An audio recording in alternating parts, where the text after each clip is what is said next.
You are now listening to the Checkmate Arcade Podcast, episode 193, recorded on June 17th, 2014. Brought to you by Frigid Blast Studios in association with NoobReview.com.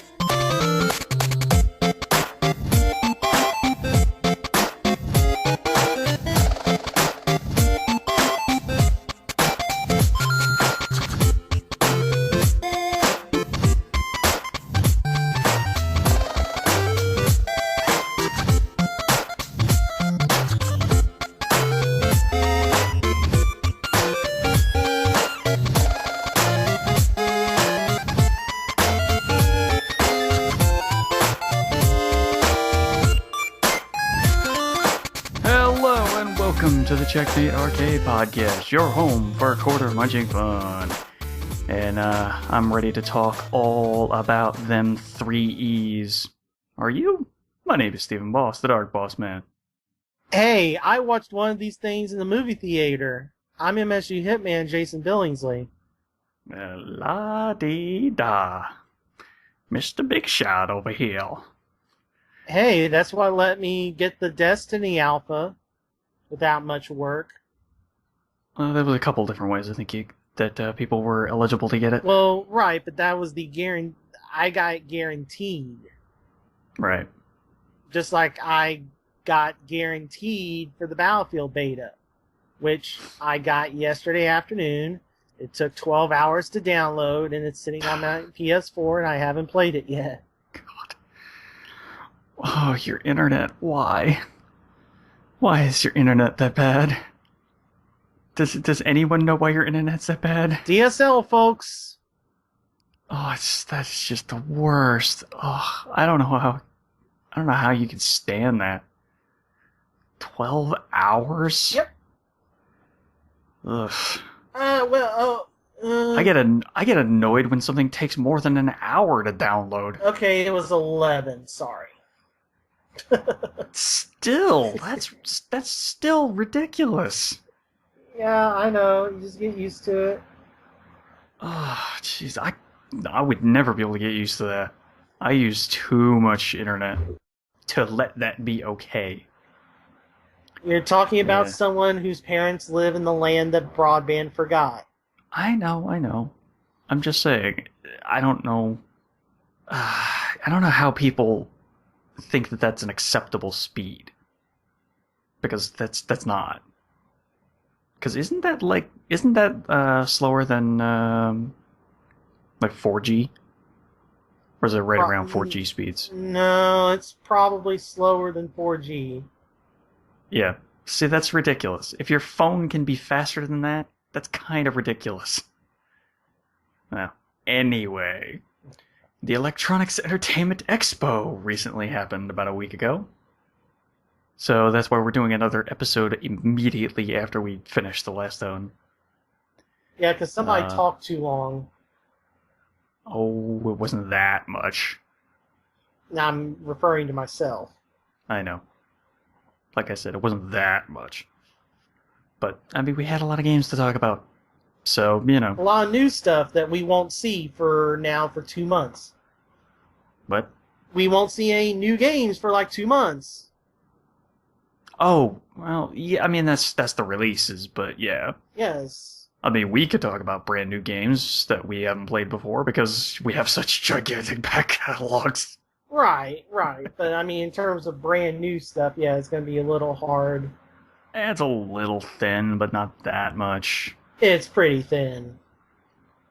It's not so thin that people couldn't deal with it. But, yeah. Hey, it's the perfect time to catch up on the back catalog, like I said. Yep, pretty much. That's kind of one of the reasons I'm playing Rage. So, oh, by the way, I finally made it to the second disc. Oh, nice. Yeah.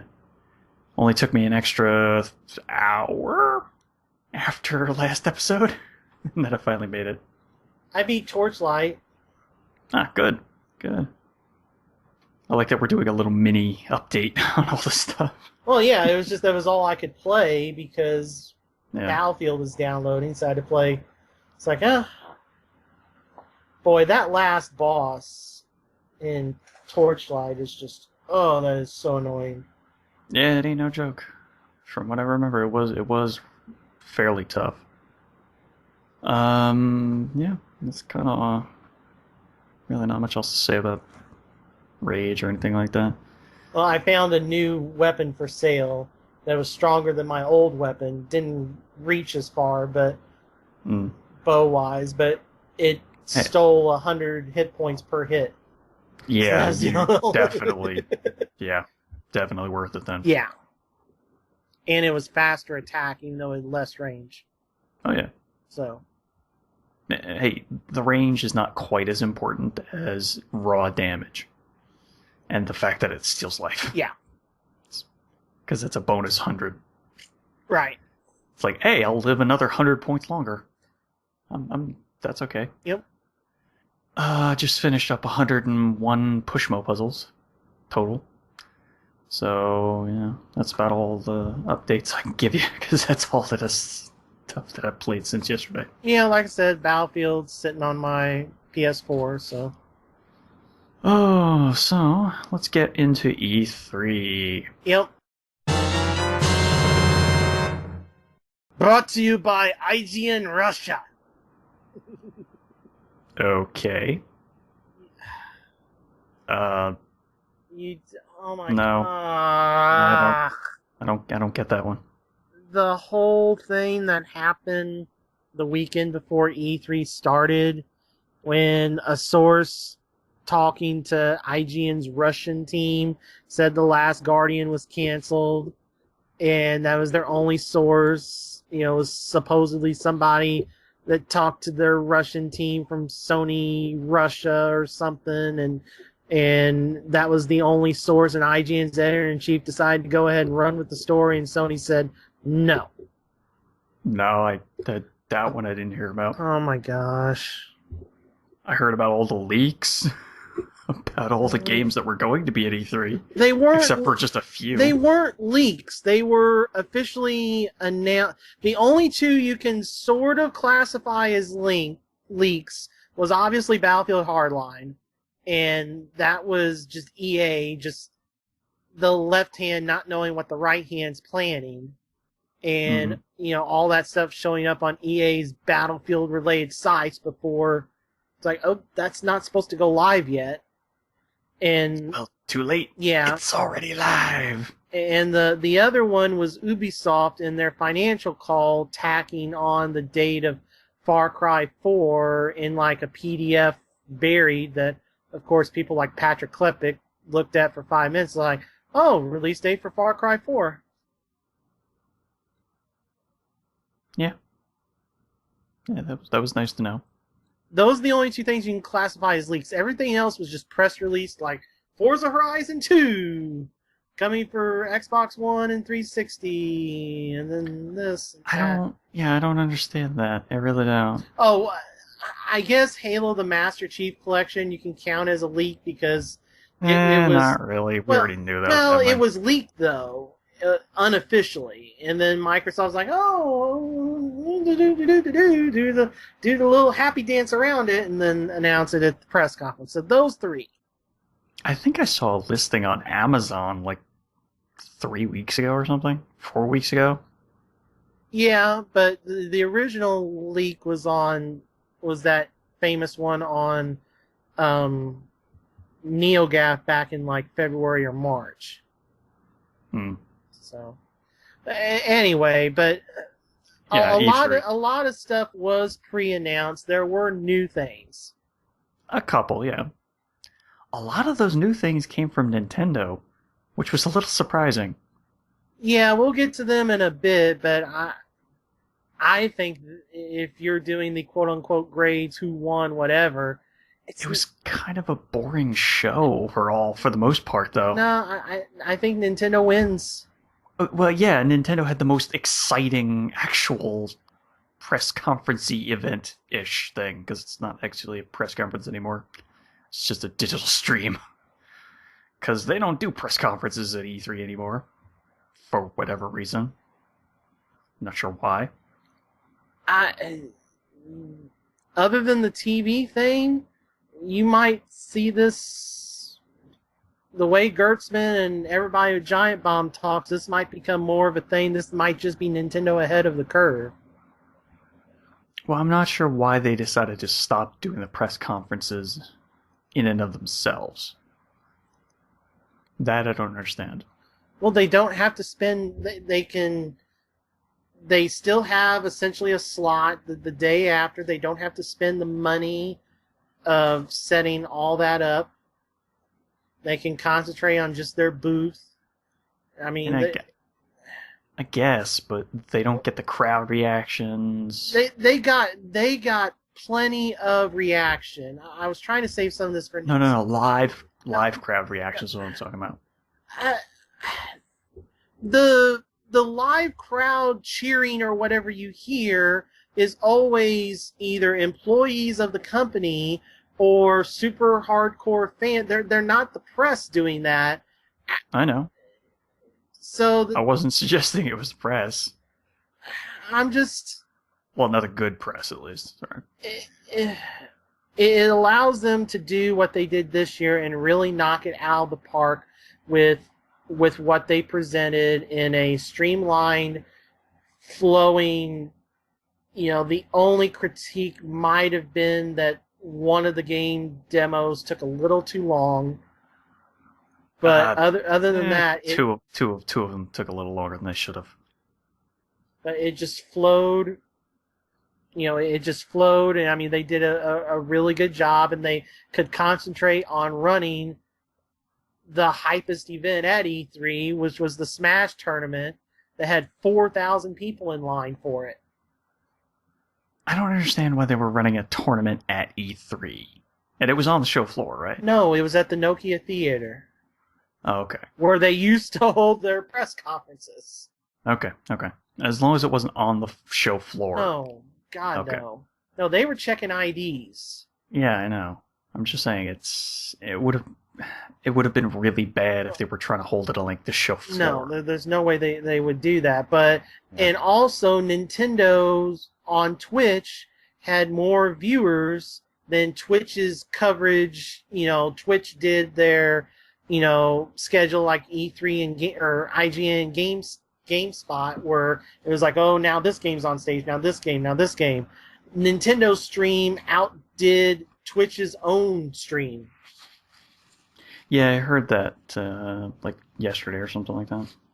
Yeah, so, and also this is kind of insider knowledge, I mean, somewhat from my local GameStop, but the big one, there are closed Facebook groups for both the 360 and PS and Sony, or I should say the Microsoft and Sony podcast on IGN. There's a Podcast Unlocked and a Podcast Beyond Facebook groups. They're closed groups. You have to ask to be let in. Mm-hmm. There's like 3,000 members with each one. And one of the members, a lot of cross, it's not like it's 3,000 separate members. It's mainly the same core people are in both, or the vast majority. I'm getting there. Okay. There is somebody in there who works, who's not super high up, but fairly high up, that he has access to the inventory for Best Buy in the LA area. And as we are recording this, every single Best Buy in Los Angeles is sold out of Wii U's. Huh. Okay. And, they have people coming from other stores looking for it. My local GameStop, the system they've sold the most in terms of new systems in the last week has been Wii U. They had to steal... Well, I mean, it's cheaper. It's way cheaper than the other consoles right now. It's not. It's $100 cheaper. That's a lot of money. That's a big difference. Yeah, but it's carried on two things. It's carried on Mario Kart and everything that they showed at E3, including Smash. So, I mean... Well, we know Smash is going to be good. I mean, when we get to NPDs, when we're done here, with E3 stuff, there is a bit of a bump in system sales for May, but June is going to see the huge bump in in Wii U sales to the point to where it might outsell the Xbox One in June. Well, this is what Nintendo has really needed for a year and a half now. I mean, this is exactly what they needed. They needed games. Now they're going to get them. Well, I mean, it might take a while for, stuff like the new Legend of Zelda to come along. Well, yeah, I mean, arguably last year was the year of Nintendo. I mean, Nintendo had damn good lineup last year. Now, maybe not as for most of it was for 3DS, though. Right, that is true. But I mean, Wii U did get Pikmin and Mario World. Right. But unfortunately, that wasn't quite enough. Yeah, I mean, obviously, it's going to take Mario Kart Smash and the promise of a Skyrim Zelda, and to whet your appetite in between. Hey, here's Dynasty Warriors Zelda edition. Well, you know what? Let's throw the old idea out the window. Let's just start from the end. Let's start with Nintendo because they were the strongest. Yeah, I mean, surprisingly. I mean, so. We're already talking about it, so. Yeah, might as well. We'll just go in reverse here. I was. After getting up in the morning, I watched the Nintendo stream, the Giant Bomb, all the press conferences other than the Sony one. I watched live with the Giant Bomb cast doing the live commentary over. I watched every single one of the press conferences with them. Well, I did watch them later in the week with Sony, but obviously we'll get into it later. I was at a movie theater for Sony. I was at their official thing. So yeah, I watched all of them live on Giant Bomb, just because them talking over the boring stuff is so much better than just sitting there listening to Sony drown out about Powers, the TV show, and not actually showing anything at all for like 5-6 straight minutes. Yeah, that was easily the weakest spot of Sony's. God, that was so bad. But anyway, so Nintendo starting off with the Robot Chicken stuff, and then I think that was actual Robot Chicken. That Reggie Iwata fight was insane. Yeah, that was them realizing that there is a thing called good. There was a thing called hype with the fighting game community. And that definitely, got me going. It's like, okay. And then we get the Amiibos, which Nintendo... Yeah, they didn't really explain that very well, unfortunately. It's basically, it's a Skylander-like character you put on the gamepad and it loads it into the game, and it essentially becomes a fully AI-controlled permanent assist character. Yeah. See, that's the thing. They weren't really super clear on the fact that, it's fully AI kind of thing. That was not remotely as clear as they should have made that. Yeah, you had to look at some of the other articles after the thing about it, but it's just Nintendo, having to recover from egg on their face because it has come out in the last few months that Activision went to Nintendo to see if Skylanders, if they wanted to put some money into Skylanders to make it a Nintendo exclusive. And Nintendo passed on it. Well, looks like they're going back on that idea and deciding, we'll maybe make some kind of partnership with the Skylanders guys. Well, it's their own. The Amiibos have nothing to do with Activision. Right. But they're doing some kind of partnership with They'll have Activision some figures. Skylanders. Yeah, they'll have some figures or something. And it's just Nintendo missing the boat because I can tell you the number one selling Skylanders sells best on the Wii. Mm-hmm. Every version of Skylanders has sold the most on the Wii. So what makes you think they've missed the boat? Nintendo missed a lot of money. Those figures just rake in money. Okay, but you don't think Nintendo's going to make a ton of money right now with that? They're getting into the market as the third person. Well, yeah, but not that far behind. Not really. they will make. Skylanders looks like it's real weak this year. Yeah, here's the thing though. They're going to make some money on the figures, but I don't think it's going to carry over into the games because the Smash players are going to be like, no. And then you're going to have collectors buy the figures just because they're Nintendo, just like the Pokemon thing. Right. They're going to buy the figures and they're going to sit on a shelf and that's it. The figures are the reason. That's where they're going to make the money anyway. Yeah, but then they're going to want people to put this technology into their Wii U games, and it's going to be like, yeah, these figures are selling, but I just think they're going to sell to Nintendo collectors, and they're going to put them on a shelf and like, oh, look at my figure. And no one, that I will say less than a third of every 1 out of 3 Amiibo characters will ever touch a Wii U gamepad. Okay, but I don't understand why you think that's a bad thing. Because if Nintendo is still selling something, they're making money. But it's a limited amount of figures. It's not like Skylanders and Disney Infinity where you have a new game and a new set of figures every year, and you're releasing. Their back catalog is gigantic. Yeah, but you're not. Parents are not going to buy kids figures that they're just going to put on a shelf. Yes, the kids are going to use them. I don't think as much as Skylanders and stuff, because Skylanders all right. and Disney Infinity, they're made to be put on those portals so you can play as those characters in the games. With Smash, with Amiibo, you put Mario on the pad and Mario just goes and does whatever, and you have to sit there and give up control of the game every time you put that thing on the pad for it to level up and become competent. Well, see, I don't think it was... From what they were saying, I really wasn't clear that it was entirely AI. It's entirely AI. It's a bot. At least in Smash Brothers. Yeah, so maybe in the other games, that's not what the case will be. Maybe not, but we know one game that it works for. So I am critiquing the thing on the one game it works for. All right. And I think that was easily the worst part of their thing. And not that it was bad.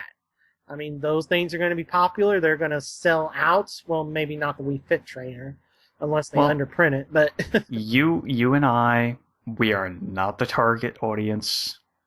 So let's just say that up front. Right, but I have a little bit of understanding on what they're going for here. They've missed the boat.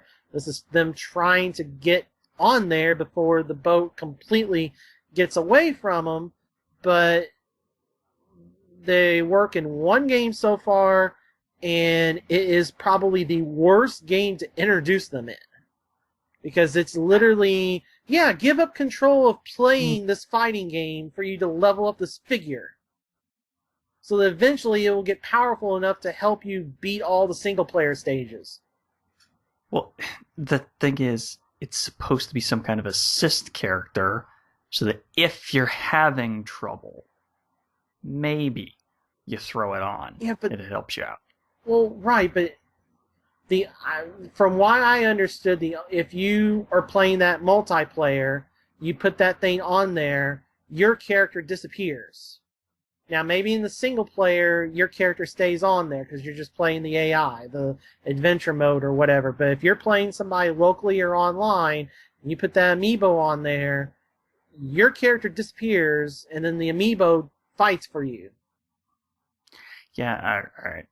Well, we're talking about something we don't quite understand fully right at the moment, so let's... And Nintendo did a bad job of presenting it, so yeah. I think that was easily the worst part of it, and kind of deflated a little bit of the Smash hype, but not... the fact that they have Miis in Smash Brothers now, and you can customize what kind of fighting style they have. Yeah. That's a pretty good addition. Yeah, Plus, they have Pac-Man. I want the crazy old school style Pac-Man. Yeah, which is cool. I want Chrome. That's pretty funny. I just want Chrome.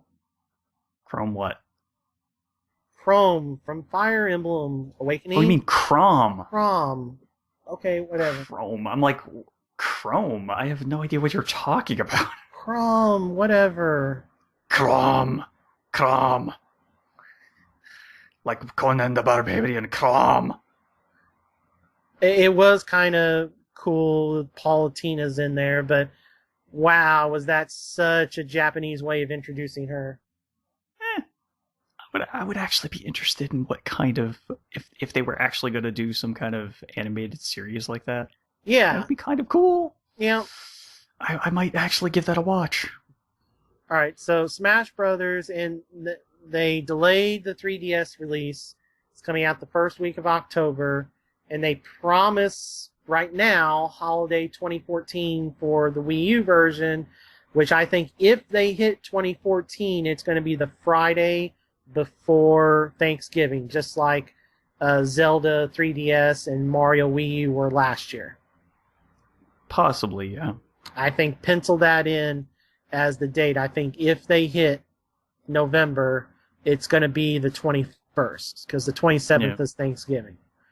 So look at the 21st, Friday the 21st, as being the target for Smash. The most likely target, yeah. Then they started talking about Yoshi. Yeah, much to Jeff's chagrin. Oh God. With Patrick and Alex saying, "Shut up, Jeff." Let's be fair. Yoshi's Woolly World looks pretty cool just from graphics alone. Well, not only that, but they're getting past the attachment to the Baby Mario mechanic. There's no Baby Mario anywhere in there. Right. Seemingly. But they still include the same Yoshi's Island aiming mechanic. Yes. So, yeah. That's kind of a sticking point for most people. Including me, actually. Okay. I didn't really enjoy Yoshi's Island that much. I liked it fine. It's just it was hard with the whole Baby Mario getting hit. Baby Mario runs away or flies away, and then get. The Woolly World looks amazing. Yep. Graphically. It looks completely like it was made out of real world objects. You know, it's got co-op.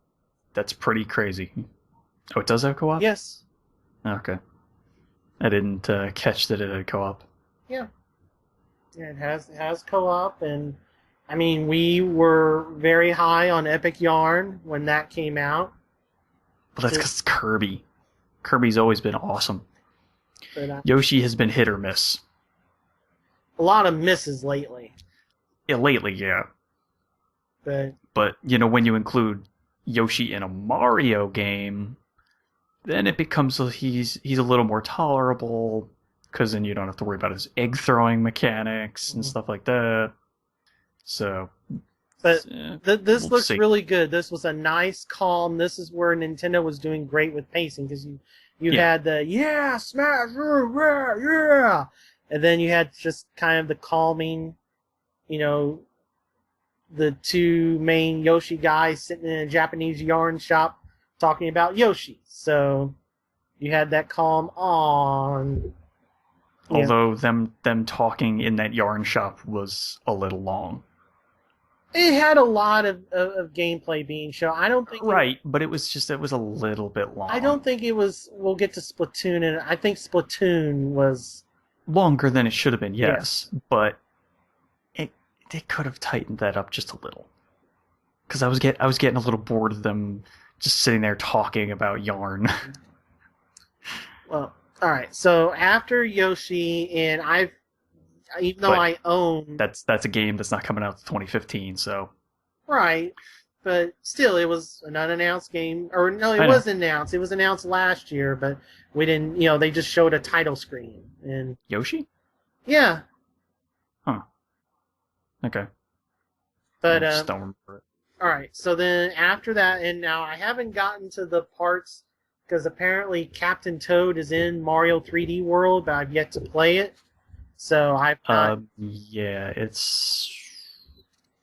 they're like separate side stages, kind of. Right, yeah, I got that. I just haven't experienced it, but a lot of people thought that was some of the best parts of Mario 3D World, and they've built a whole game around that. So Captain Toad Treasure Tracker comes out, and it seems to be an entire,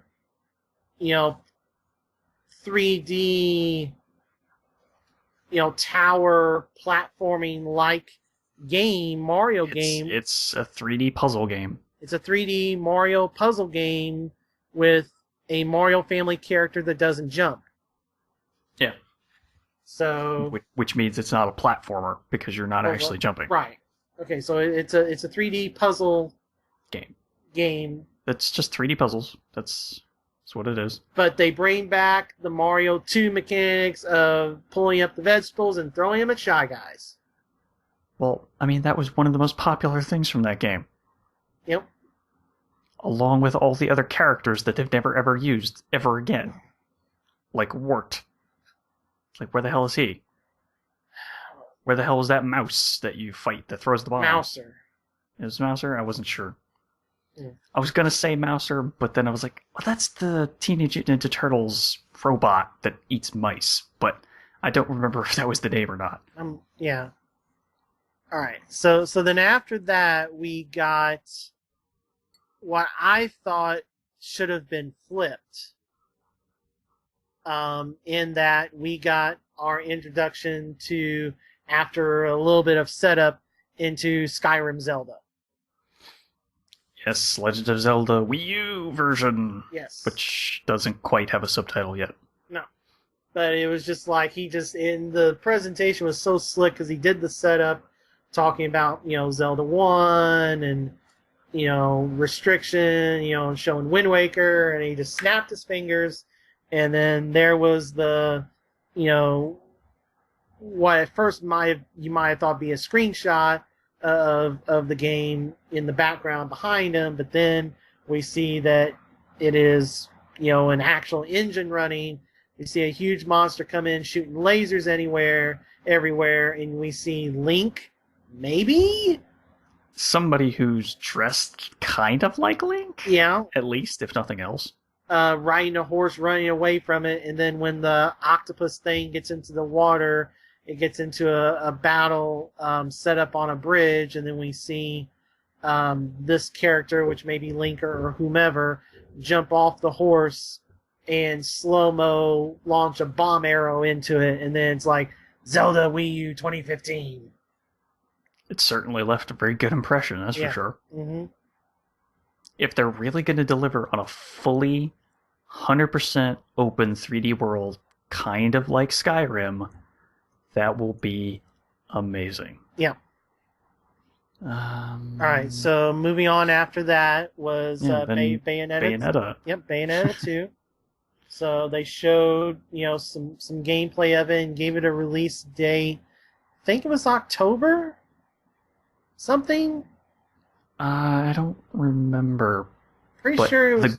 The interesting part is it's going to include the very first game as well. Yes, on the same disc. With Nintendo costumes. Yeah, well, you'd have to expect that. Well, but that's really fun to see her like Samus. It's a funny bonus. Yeah. Yes. See her dressed as Link in. Was it Link? Well, they showed her first as Peach, just posing, and then they showed her fighting as Link, and the things that enemies drop changing from whatever it was originally, I forget, it's been so long since I played Bayonetta, into rupees. And then I think it was just coins originally. Yeah, well, it turns it into rupees and makes the rupee noise when she's in Link's outfit, and then when she unlocks a door, it does the whole do do do do do do do from Zelda, and then she says another line at the end, and she's wearing Samus's outfit and clicks the helmet down and flies off, and then you get the stamp, included in Bayonetta 1 included in the first one. Yeah. But that's pretty good. It's a nice little bonus that includes the first game as well as the second game. All in one package. That's pretty good. And then, seemingly for a $60, if it's going to be $60, that's pretty good for 2 games. I don't know if it's going to be 60 because the only Wii U games that have been 60, I think, have been like Mario 3D World, Mario Brothers, Mario Karts. Most of them have been 50. I don't know. Really? A lot of them, yeah. I don't know. It might be Okay. 60, whether it's 50 or 60. But yeah, I mean, it's That would be weird to make that game $50. I mean, that would be great price, but that would be weird. yeah. I don't know, but Yeah. that's Well, this year. Then they moved on to Hyrule Warriors. Yeah, I think they messed up. They should have flip flopped the position of this and Zelda. Probably, but it looks like all those thousands of games that they've made in the, you know, why am I forgetting the name of the Dynasty series? Warriors. Dynasty Warriors, yeah. Well, I have never touched a Dynasty Warriors game. I will get this. Because I'm going to main Zelda and I'm going to slice some fools up. I'm just saying, it looks suspiciously like exactly every one of the other Dynasty Warrior games. That's all I'm saying. That's fine. I've never played one. So, Well, you'll get to on September 26th. yeah. Finally, something coming out in September. I mean, literally, it's Hyrule Warrior, and this is something I know. You said Bayonetta was October, right? Something like that? I thought maybe it's not. I was trying to look up and... I'll look in a second. But yeah, it's... There are a few games from Nintendo coming this year. Yeah, but where I was getting to the point with September was that everybody and their brother is running scared of Destiny. And, September 20th. Oh, Bayonetta's... Bayonetta 2, September 20th. Okay. So two Wii, so if you don't care, if you have a Wii U, you obviously, if you're looking to get a game that's not Destiny and not hockey and not soccer in September, literally your only other choices are Wii U games, because that's all that's coming out in September. Everybody and their brother is scared to death of Destiny, and everybody's just cramming together November's not even that crowded this year. I mean, there's a few games, but it's October. There was a lot of releases that got pushed. A lot. So, I mean, it cleared up quite a few spots in November, essentially. Well, Ubisoft was not going to let Far Cry 4 be a December game again. So, you knew that was probably going to be mid-November. You knew Assassin's Creed was going to be the end of October. You knew Call of Duty is the first Tuesday in November. And now Microsoft's claiming the second Tuesday in November. So, And then you've got, you've got a driving game and a Little Big Planet thrown in there. But then you have like 50 games all coming out in October. It'll be like that one year of the Royal Rumble when WWE's like, okay, we're gonna have a 60-man or 50-man or whatever it was Royal Rumble. That's what October is. Mm-hmm. So, well, anyway, then they announced Kirby and the Rainbow Curse, a pseudo sequel to Kirby's Canvas Curse on the DS. Yes. So this is the Kirby game where he's perpetual motion rolling around, and you have to draw on the gamepad, ramps and stuff for him to roll on. Yep. To get him safely to the exit. Yeah, or for him to fly and hit the boss in its weak spot. Yeah. So, just interesting little puzzles that you can solve with drawing on the screen. Just like the first Canvas Curse. And it's weird, that came out like in the first year of the DS's life, so that's like, yeah, that's going to be like 10 years ago almost. It's incredibly hard to find now too. It was incredibly hard to find like 2 to 3 years after it came out. So this is probably going to be an instant classic if they follow that same formula. So it looks pretty good. And then we got a trailer for Xenoblade Chronicles coming in 2015. Xenoblade Chronicles X. That's the important, because it's a sequel. Right. Forgot there was an X on the end. Yes. Which is why it was codenamed X. Right. Well, like I said, coming in 2015, so we'll probably hear more about it then. Well, I want to talk a little bit more about Xenoblade Chronicles really quick, but all right. So Canvas Curse cart only on Amazon, $22 plus shipping. That's pretty expensive for just the cart. Yeah.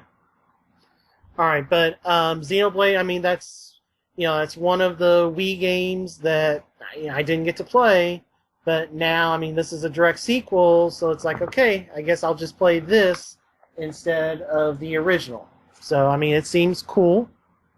Yeah, it's definitely something that, like I said, it's probably going to be a very instant classic kind of game. Yeah.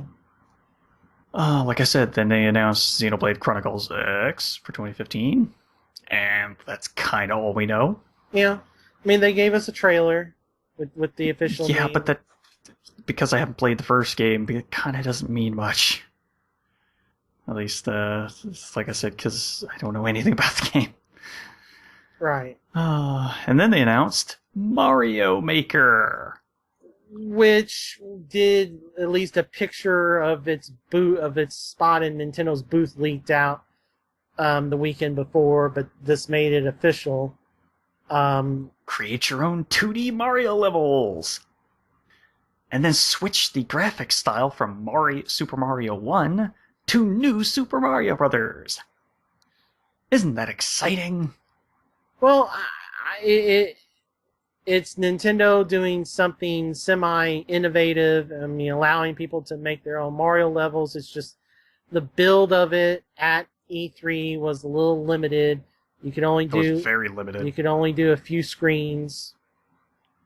I think they said like 4 or 5 screens total. Yeah, you couldn't do any initially. types going down into a sub area. Yeah. Yeah, so that wasn't available yet. So if Nintendo does it properly, that will be really cool. But it's kind of a big if, because this is something not in Nintendo's. This is something not in Nintendo's forte. So this is them going a little bit outside the box, which brings us. It's interesting, but I don't know if I would want that. Yeah, I guess I'll just leave it at that. I guess I'm not a Little Big. This is the Little Big Planet for Nintendo.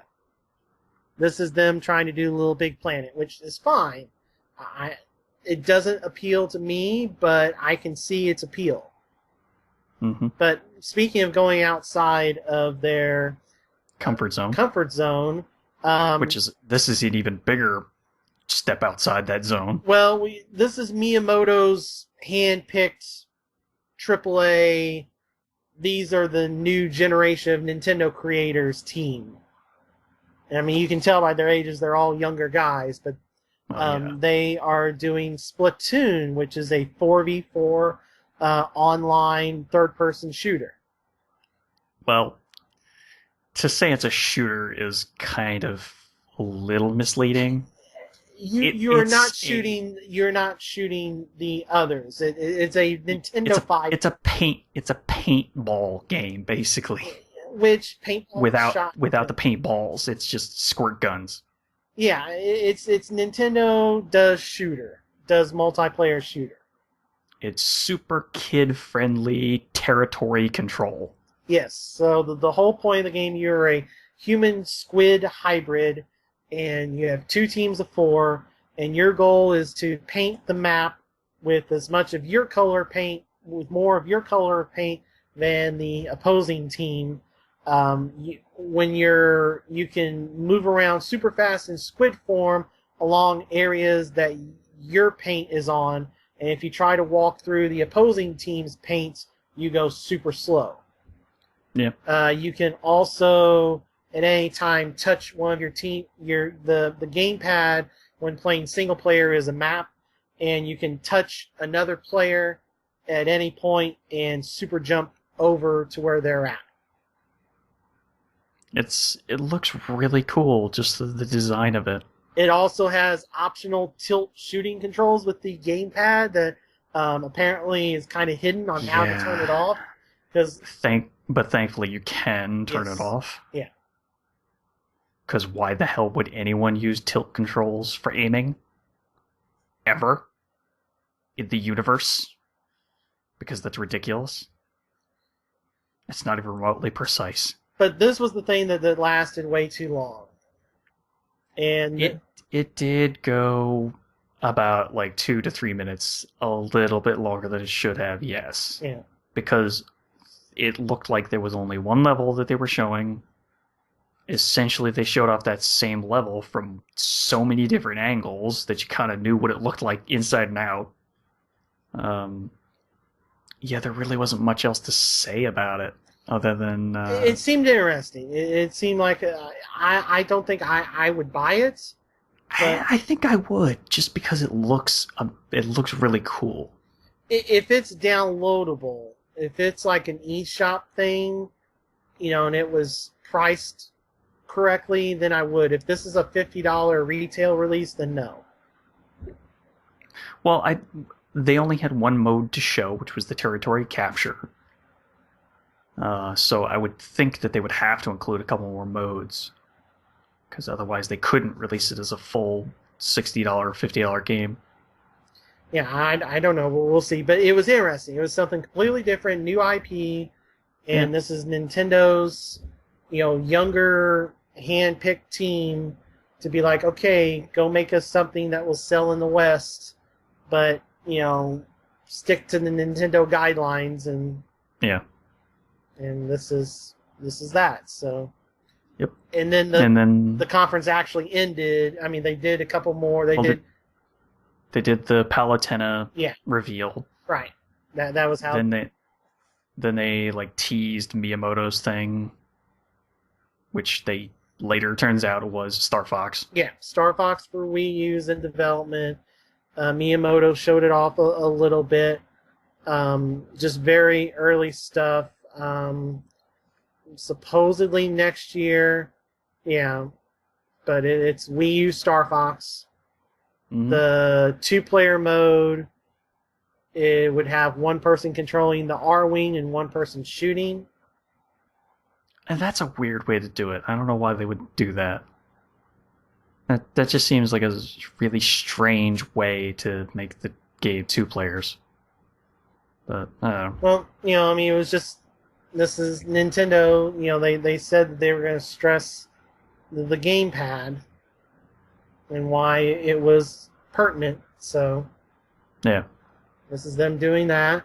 And I guess, like we mentioned, the Star Fox thing was they talked about later. It was Tuesday afternoon when they talked about this on their Twitch stream, their Treehouse at E3 live stream. They also announced something else on Wednesday, and it is a 3DS game called Codename Steam. And this is essentially the Advance Wars / Fire Emblem guys making a new strategy game that mechanically looks like them doing their take on Valkyria Chronicles. In terms of the combat of the different, they show, one of the screenshots shows the top screen of one of your characters getting ready to toss some type of grenade-like thing, and kind of the beam and arc showing where it'll land. And everybody that's seen it that has played Valkyria Chronicles is like, yep, this is Nintendo does Valkyria Chronicles, except it's got a very heavy America-like paints. It's very, like, one of the screenshots shows one of the characters behind a pseudo-American flag with all the stars in a circle, and then holding up a gold eagle, and it's a very cel-shaded style. So, I mean, the action elements, so action elements from shooters to enhance movement and attacking in a strategy game. So, I mean, seems like fun. I mean, we'll see. Supposedly this is next year, so we'll see how that goes. And every single one of the press conferences was, well, here's our tiny little roster of games that are coming out this year, and here's a ton of games that are coming out next year or 2016. Yeah. Or maybe even 2017 for one or two of them. It's just It is a little bit annoying because all we heard in 2012 was, "Oh my gosh, when are these new systems going to come out?" You know, da da da. This generation lasted too long. Da da da da da. So then last year, systems coming out. Yay! Okay, sure. Almost all the games coming out outside of a few are cross-platform. Okay, we get to E3 2014 and everything's like, yeah, 2015. It's like, well, wait a minute. All y'all were complaining a couple years ago that there were no new systems. Now that the new systems are out, you either don't have stuff ready, or it's, hey, we're releasing on both versions of the hardware, both generations of the hardware. So yeah, cross-gen.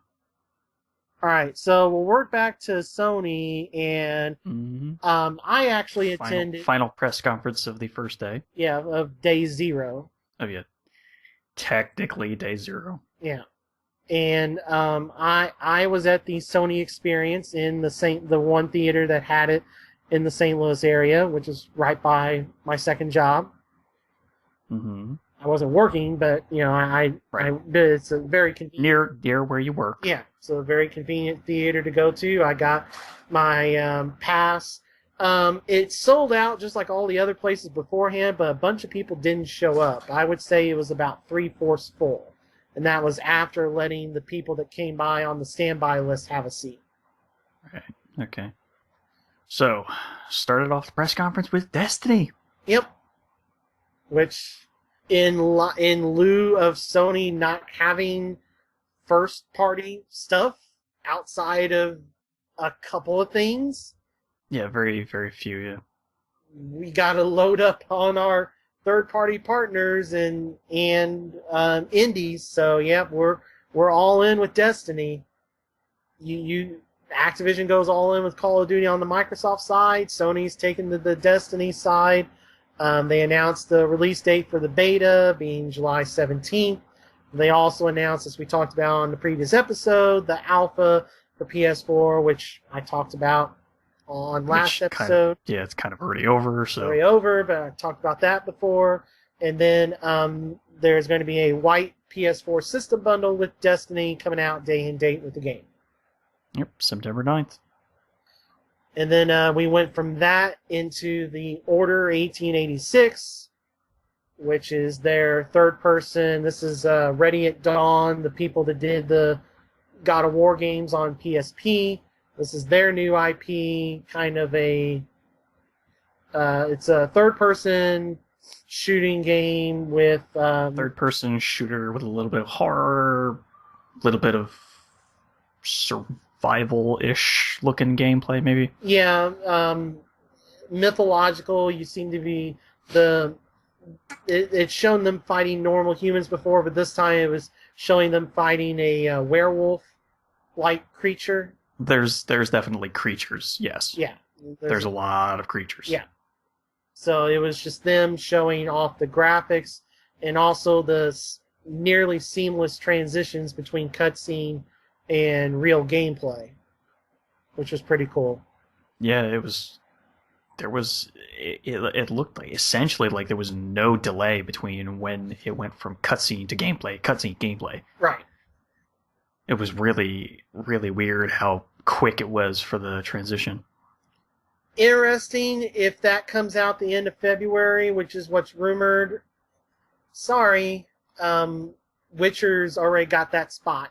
So, and well, let's still wait and see when it's coming out because they don't really have a solid date. They don't have a solid. Unlike Witcher.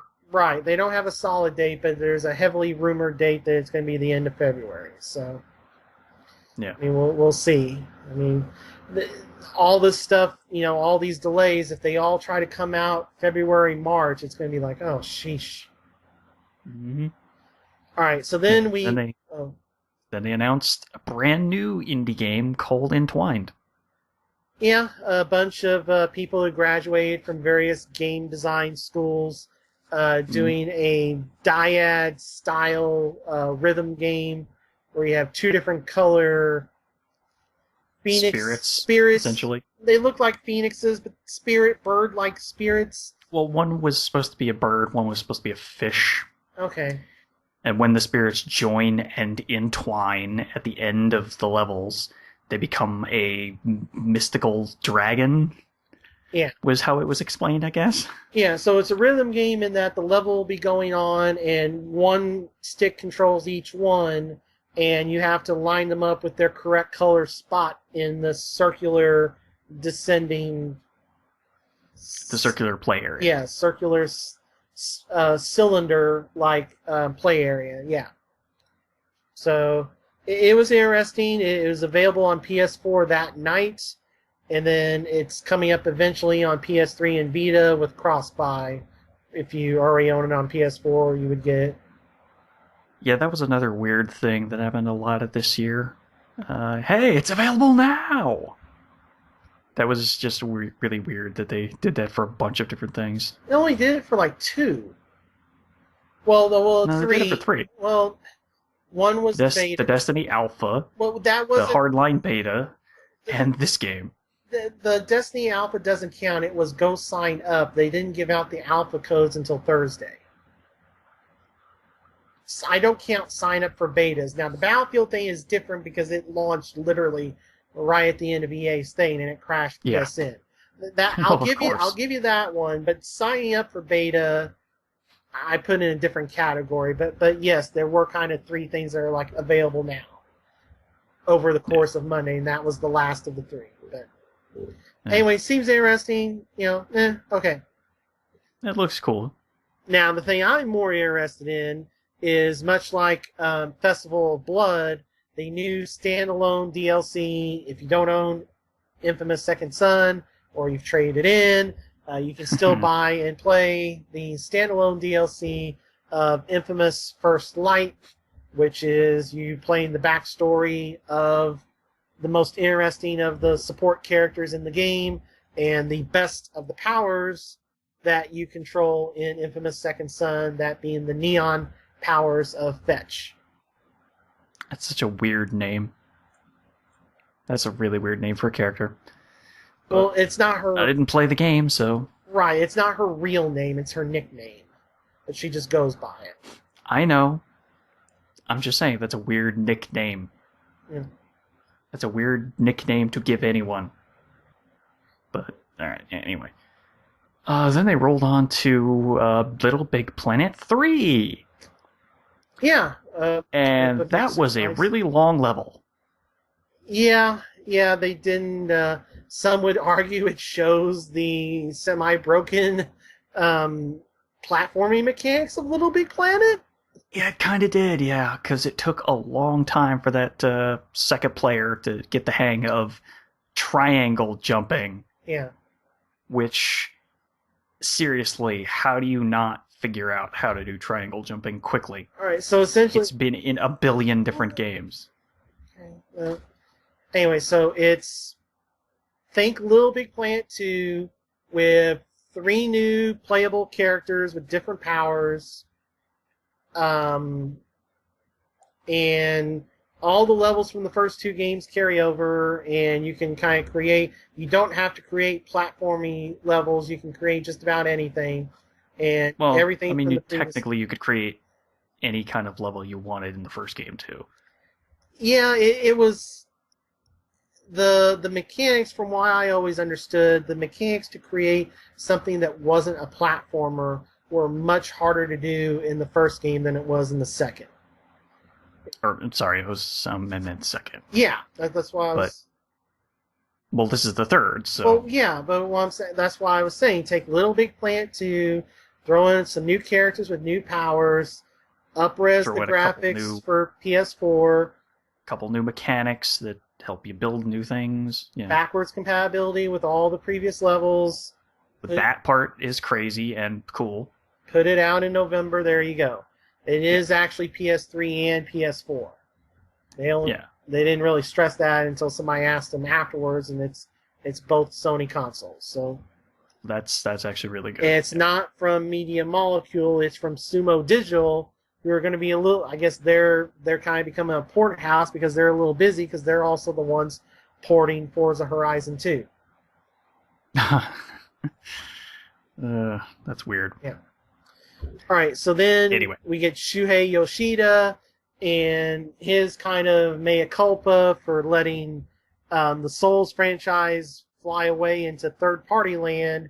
The original director of Demon Souls and Dark Souls 1 doing a new IP that's exclusive to Sony, and this is the project thing that leaked out of From Software's before the show, but we got a CG trailer of Bloodborne. This is the Project Beast is now Bloodborne. It is PS4 exclusive. Yes, and it is very Souls-esque. Yeah. Apparently. So. But there will be no armor. So, yeah. Yep. You're going to have to do a lot of dodging. And then after that, we had the first gameplay demo of Far Cry 4, showing what became a co-op raid on a. Yeah, this was the second one, so yeah, that's right. Yeah, the first one just showed the opening cutscene. Yeah, that opening cutscene. Oh, chills. Yeah. The second at Sony, they actually showed a gameplay demo, what ended up becoming a co-op demo, and I love the fact that it starts out with the guy crossing that little mini building to try and get into this outpost, and you see the red barrel. You know that it's flammable. And somebody says, we should just kick that barrel down and shoot it. So the guy puts the C4 on top of the barrel, kicks it, and blows it up, and that was amazing. And I'm in. And just before that, day one. I have to buy a day one. That's all I have to say. The wingsuit will be more prevalent in this one. Yeah, it looks like you'll have it from the start. Yeah.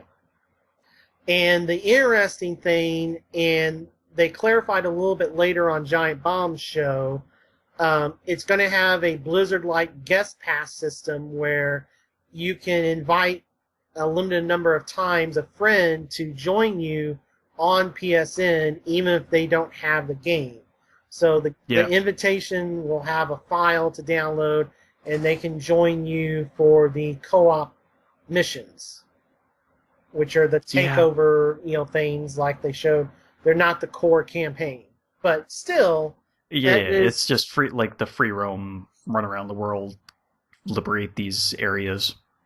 But still, that's pretty cool. Yeah, no, it's a great showpiece. Because you were kind of thinking, because Ubisoft was, like, wait a minute, they were always with Sony before. And we had all this, Assassin's Creed's going to get stuff first on Xbox, and all the commercials for Unity have the Xbox bumper at the end of them. Like, wait a minute, what happened to Sony? Did Sony and Ubisoft just have a party of the ways? No, it's just Ubisoft pulling in Activision and having their cake and eat it too, in that, we'll give Sony an exclusive for Far Cry. Yeah. So that was pretty cool. And then... It's pretty cool that that's a possibility, though.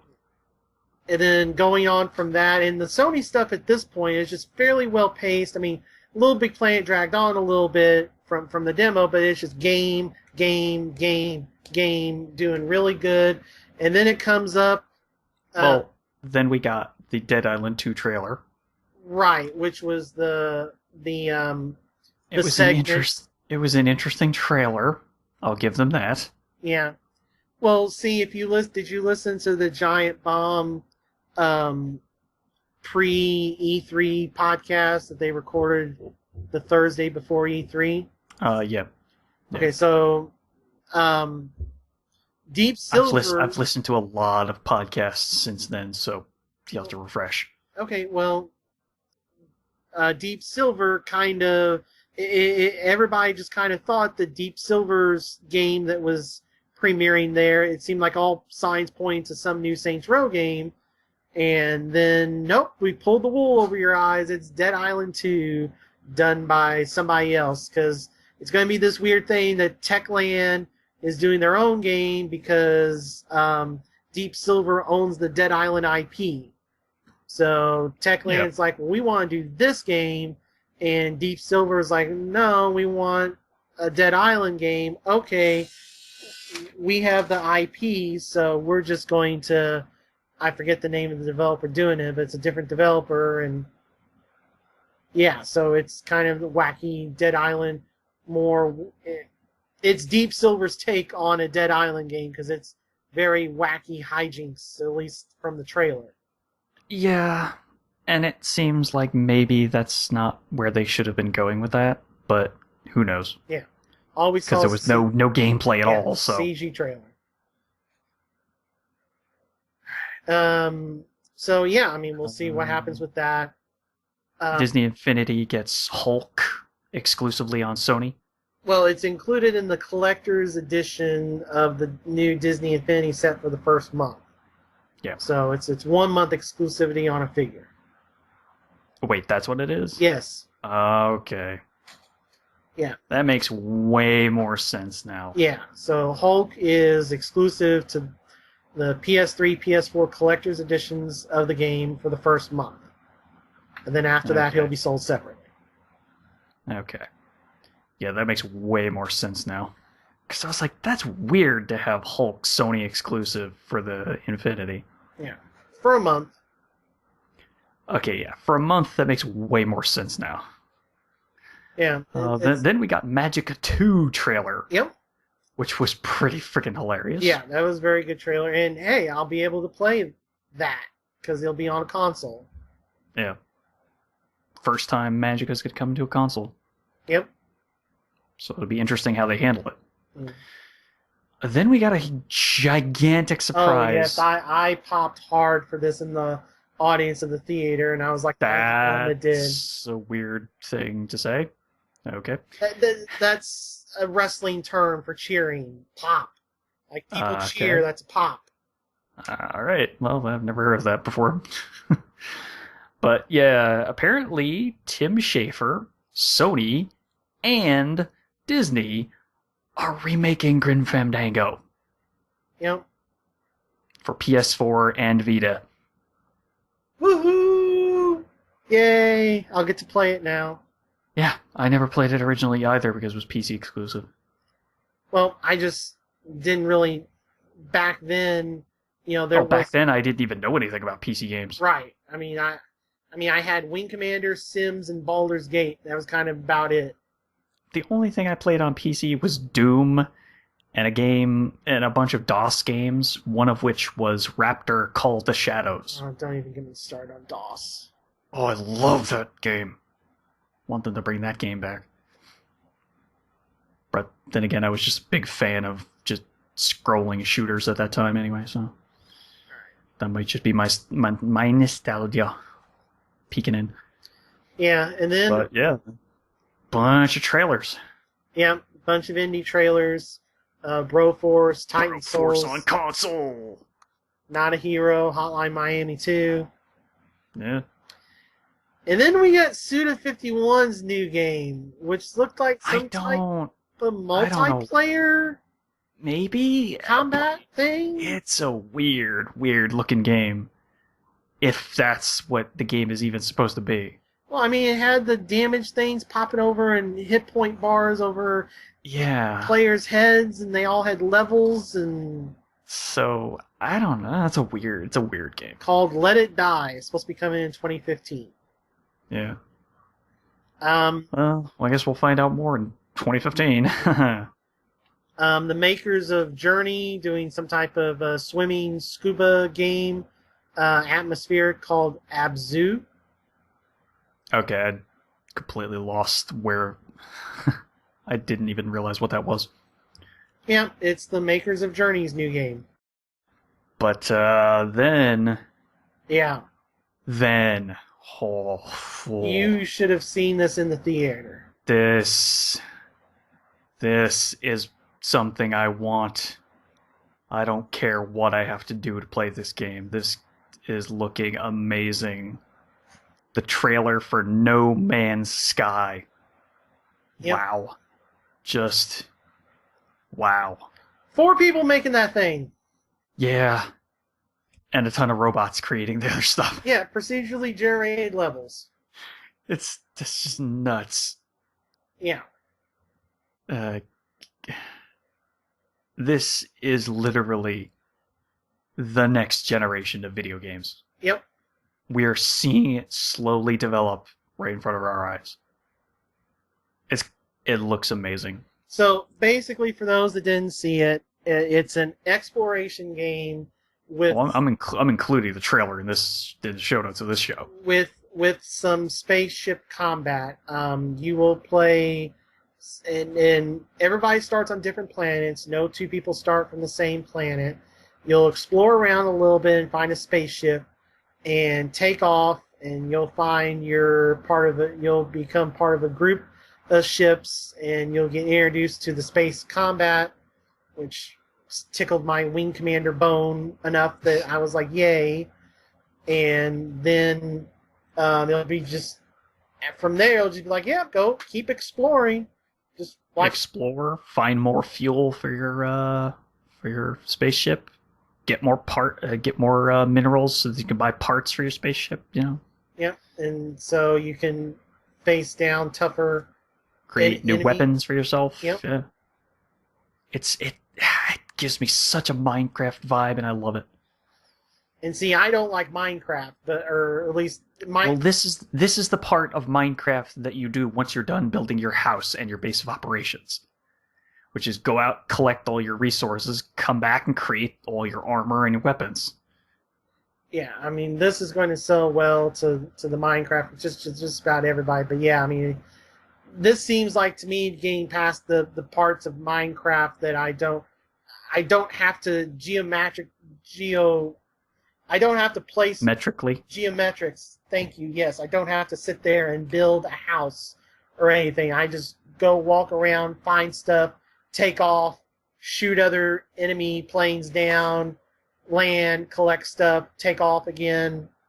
I mean, it's not that hard to build a house in Minecraft. You just have to build a giant box that has a roof and 4 walls. I've told you before that I'm horrible at spatial diagramming stuff. So all right, I love building those houses in Minecraft, though. I always build these weird-looking square, well, not square, but rectangle-ish houses. Well, sometimes I make them 2 to 3 stories.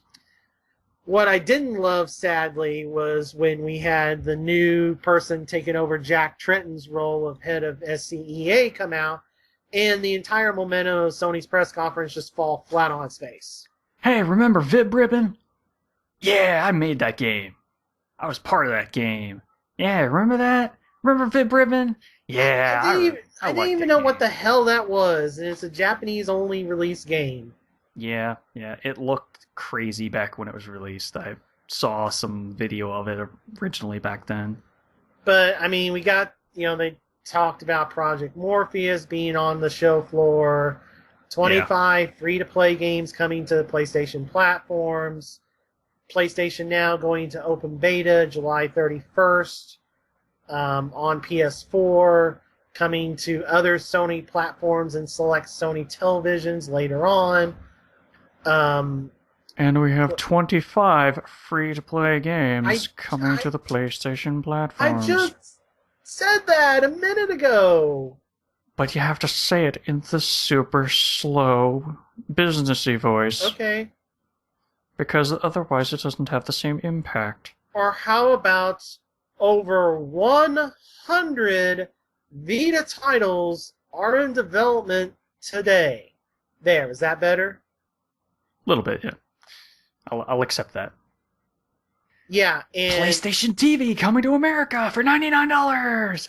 Hey! It's the Vita TV from Japan. Yeah. Which is fine. Good. That needed to come over. I'm happy they did it. Yeah, you can play Persona 4 Golden now. On a TV? Yes. Yeah. Yeah, you can play. I mean, that's kind of an underlooked aspect of this. I mean, this is way better than Amazon Fire TV. You have nearly the entire digital library of PSP, Vita, and PS1 available to you in a little dongle, thing. Now, also, if you had a PS, the memory cards are going to be extra. So yes, it uses the Vina memory cards. So son of a. That sucks. And Yeah, but it does. then also, if you had a PS4 in the house, this would be essentially your second PS4 because you could stream the PS4. Well, I mean, it just would be a second place to access your PS4. Yeah. So, I mean, this is an awesome package. It's way better than freaking Amazon TV. Mm-hmm.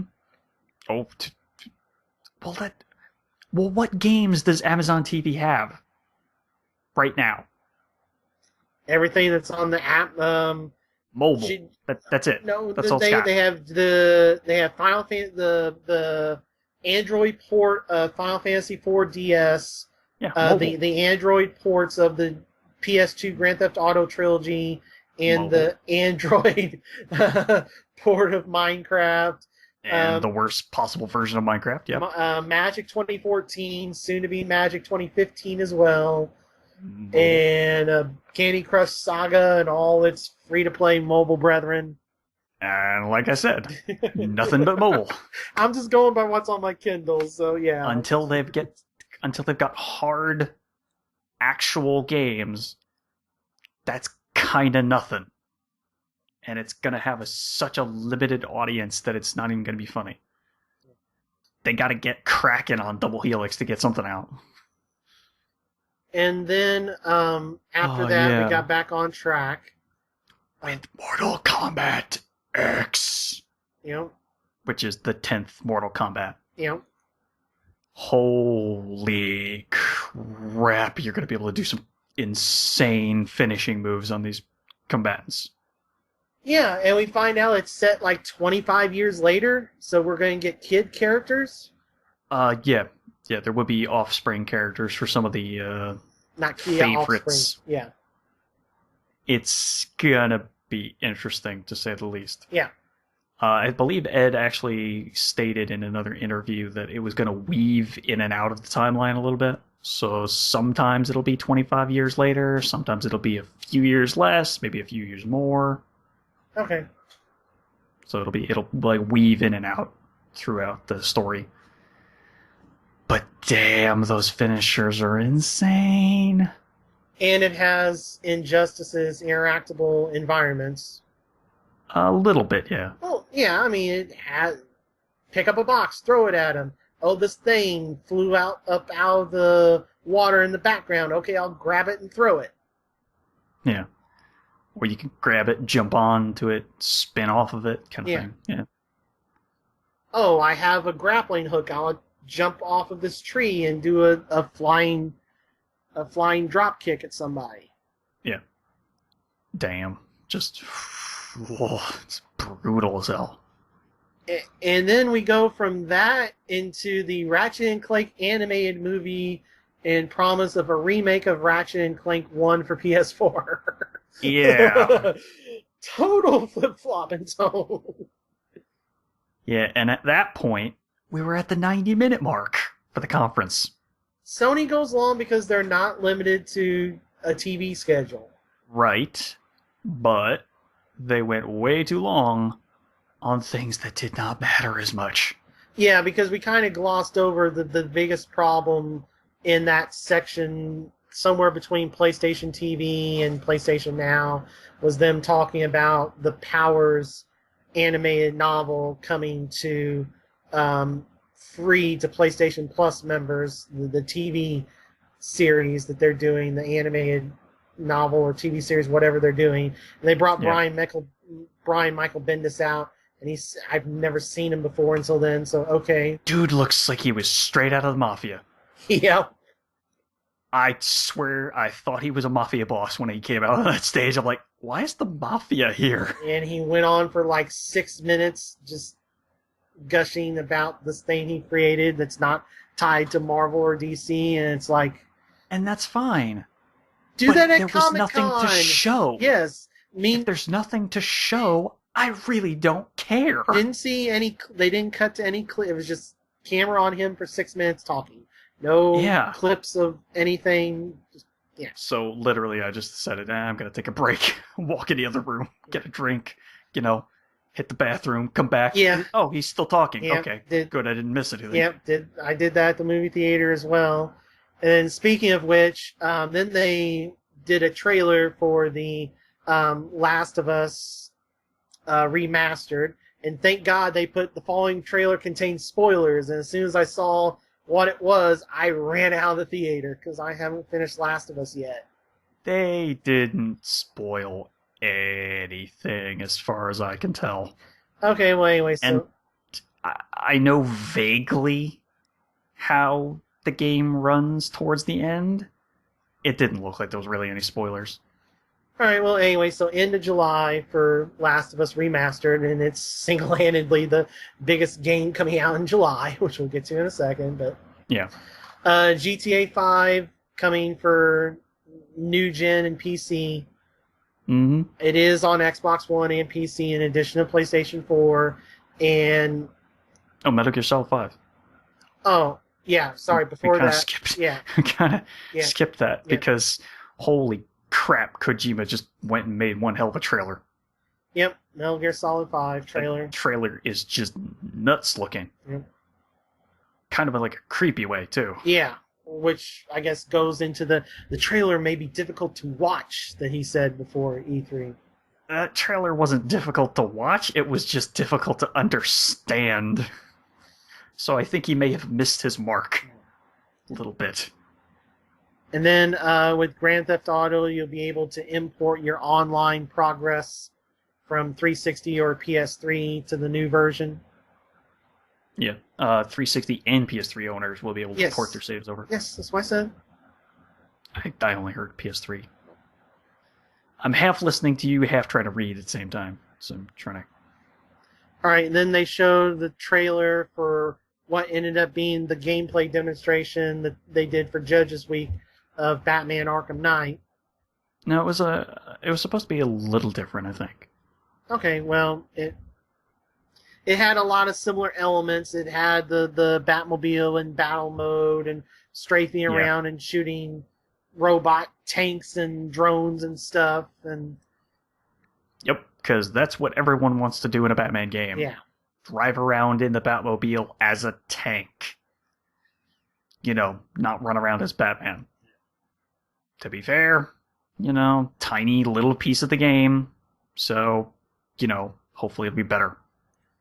and then what drew the biggest pop out of the audience there for at the theater for Sony, and I'm sure for a lot of people, was what we found out later was in-engine cinematic trailer, but in-engine, not CG, of Uncharted 4: A Thief's End. So that sounds like he's going to die at the end of that game. Yeah, or something of that, or the end of the Nathan Drake story. This has to be the last Nathan Drake game. Yeah. It has to be. Because there's just been too many in too few years. So, hopefully it'll be good. But, you know, I guess we'll have to wait and see till next year before we can get any kind of gameplay, I guess. Yeah, no Last Guardian. Nope, no Last Guardian. Weird. And Sony said afterwards, if Last Guardian is canceled, we'll let you know. So there's going to be a lot of anticipation for Tokyo Game Show. Because Yes. I think if it debuts anywhere, it's going to be there, unless it just happened to be ready for Gamescom. I distinctly told you to stop the bus, not shoot. Do you see how the words are different? Stop, shoot. Stop, shoot.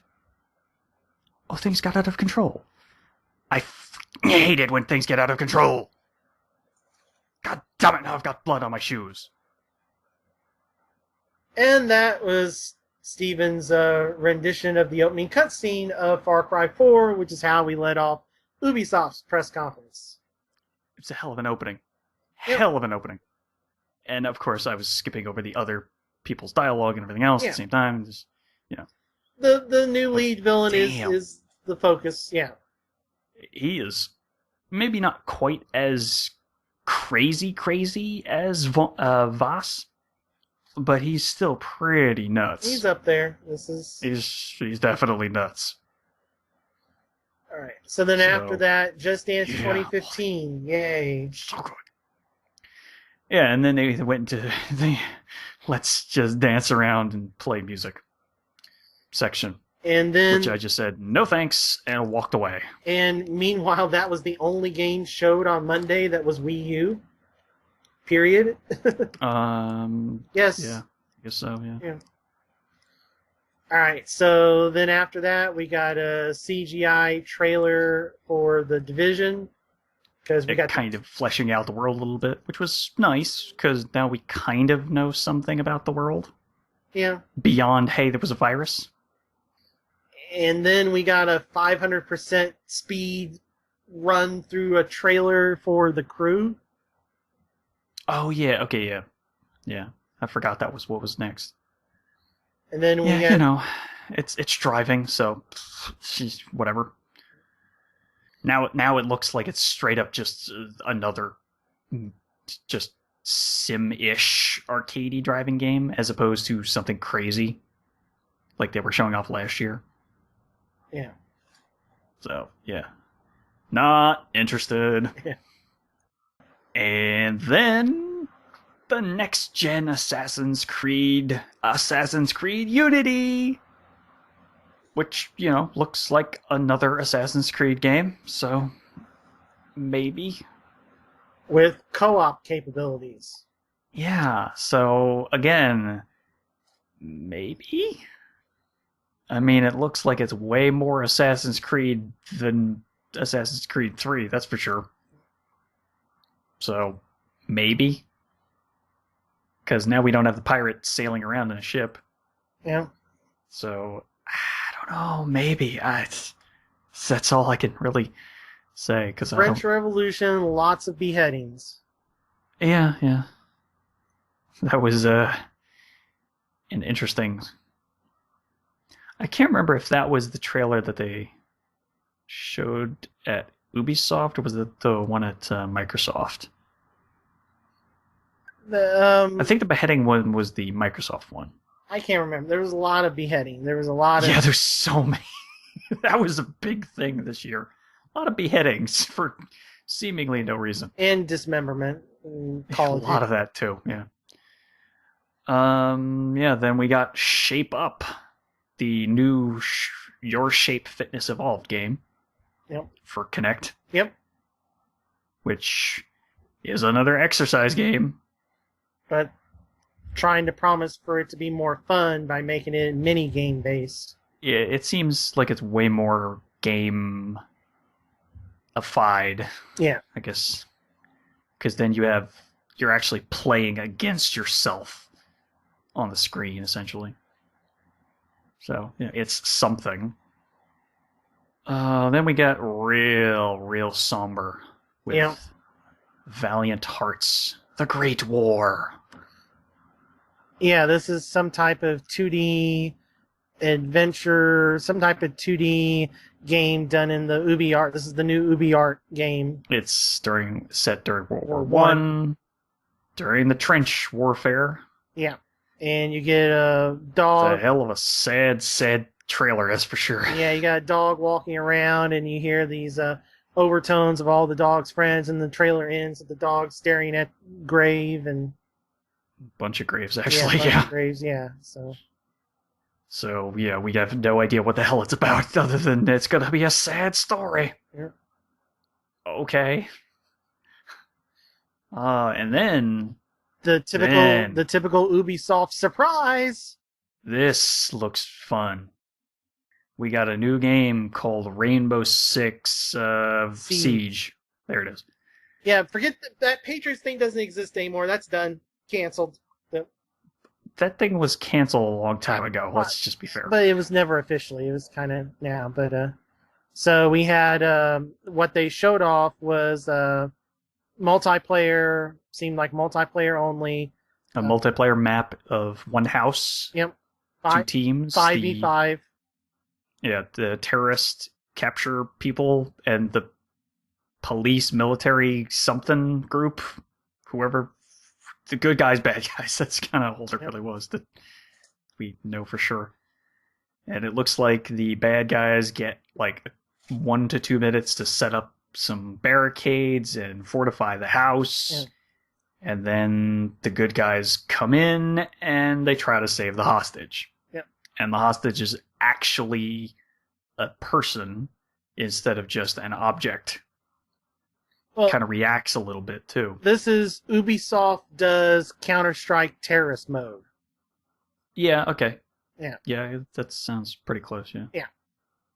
It's hostage essentially mode of, like Counter-Strike. it's essentially like a capture the flag with a living flag. Yeah. So it looks really cool. It's kind of like search and destroy in Call of Duty and some of the other games where you get 1 life per round. You die during that round, you're out. You got to wait till the round is over. Yeah, I mean it's Counter-Strike / SOCOM. Yeah. Yeah. So, but it looks real fun. Yep, we'll see. Yep. But that's a long way off because they were saying it was pre-alpha. That's not what pre-alpha games look like. Yeah, it was playable.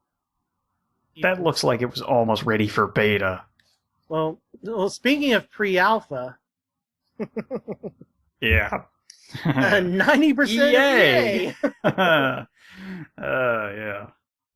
Yeah. We got kind of super early images of what a Battlefront, for a Star Wars Battlefront, will maybe look like. And look at us gush over being able to take a trip to the LucasArts Star Wars Museum and not release a Battlefield game that's not broken. Well, let's be fair. There are so many people that work at DICE, and it looked like the team that was working on Star Wars Battlefront was a tiny, tiny sliver of what DICE is. I mean, because DICE is so many multiple studios big. It's kind of ridiculous. They just merged like all of them under one name. But we'll get to Battlefield shortly.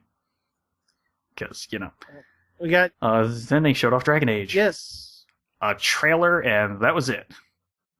yeah. They showed more at Microsoft. Yeah, so we'll get to that in a few more minutes as well. Then they showed off a trailer for what Mass Effect could be. Well, images of what the new Mass Effect could be, and then conceptual prototypes of Casey Hudson's new IP that's in development. Yeah. So two Bunch of two separate things within that 1.5-minute screenshot montage.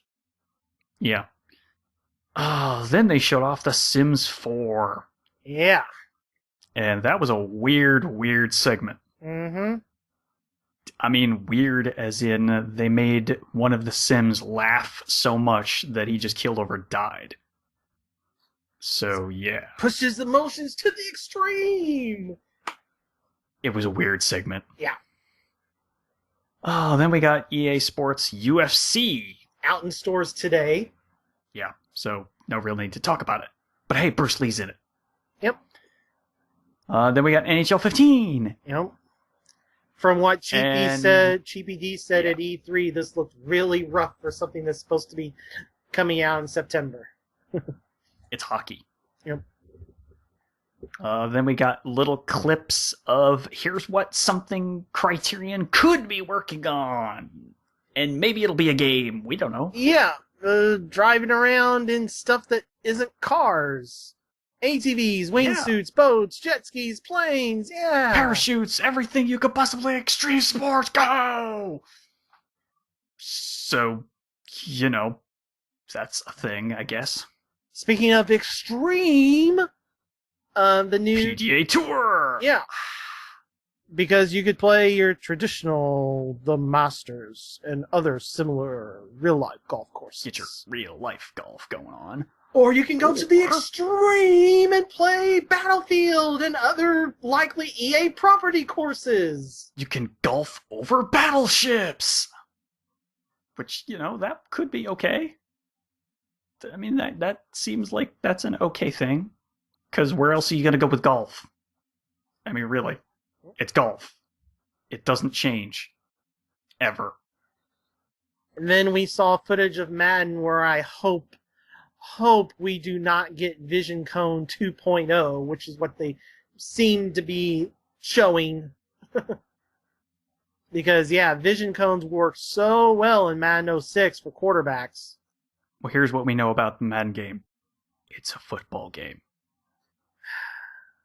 I'm shocked. All right, then EA's like, hey, MOBAs, yeah, Dawn Gates. Well, they've been pushing that one for a few months now, actually. Yeah. It's in open beta at the moment, if I remember right. Yeah, that's really gone over really well. It's the game that will change everything every time you play. Mm-hmm. Yeah. It's a MOBA, I could care less. And there's a massive, epic story arc in a MOBA. Why is there a story in a MOBA? I don't know. Right. Then Couldn't tell you. Then they showed conceptual footage of Mirror's Edge 2. Yay? I guess. I mean, it looked like exactly the same kind of footage that we've seen already. They talked about FIFA. Yeah, another soccer game. Yep. Shocking. And the worst kept secret of E3 that they accidentally leaked themselves, Battlefield Hardline, took up the last 20 minutes of the show with a walkthrough of a multiplayer match, a multiplayer montage, and then to cap the show, the beta for PC and PS4 is live! And if you have a copy of Battlefield 4, you're already in! No, you weren't, because the minute that he said live and fireworks exploded, PSN crashed from everybody trying to get in. Yep. Yeah, I guess they didn't anticipate that. Yeah. Did they? Yeah, luckily I got my access through Sony from the movie theater. So. Yeah. All right, and then we go to that game. Oof, it looks like a hell of a mod, doesn't it? Yep, it would be an As awesome opposed to, like if this it would be an interesting extra mode to put in Battlefield 4. Yep, if that was like a $20-$30 mod or something that or just a mode that you download for Battlefield 4. Yeah, if that was like hey, we're going to do a Battlefield 4 expansion pack. Remember expansion packs? Yeah. It's going to be $30, price it like 30 or $40.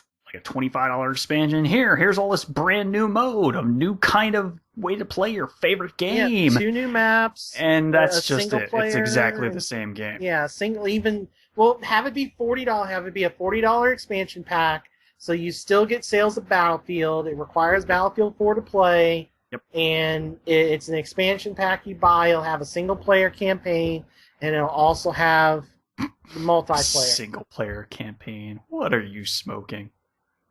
You know damn well they're not going to do that. The Hardline has single player. Oh, it does? Yes. Wow. I never heard them say that once. Yeah.